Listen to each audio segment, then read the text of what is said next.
27 years old and left a very demanding job in management consulting for a job that was even more demanding, teaching. I went to teach 7th graders math in the New York City public schools. And like any teacher, I made quizzes and tests. I gave out homework assignments. When the work came back, I calculated grades.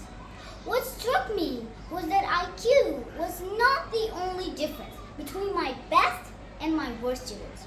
Some of my strongest performers did not have stratospheric IQ scores.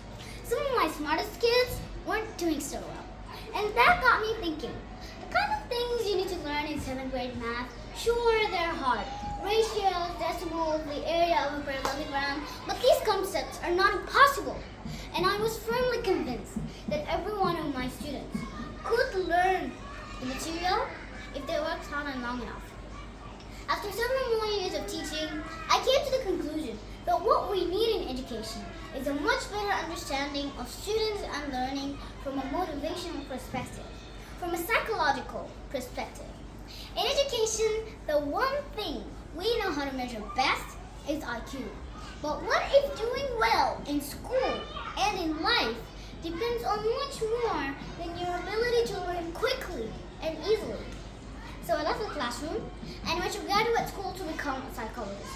I started studying kids and adults in all kinds of super challenging settings. And in every study, my question was, who is successful here and why? My research team and I went to West Point Military Academy. We tried to predict which cadets would stay in military training and which would drop out. We went to the National Spelling Bee and tried to predict which children would advance farthest in competition. We studied rookie teachers working in really tough neighborhoods, asking which teachers are still going to be here in teaching by the end of the school year. And of those, who will be the most effective at improving learning outcomes for their students?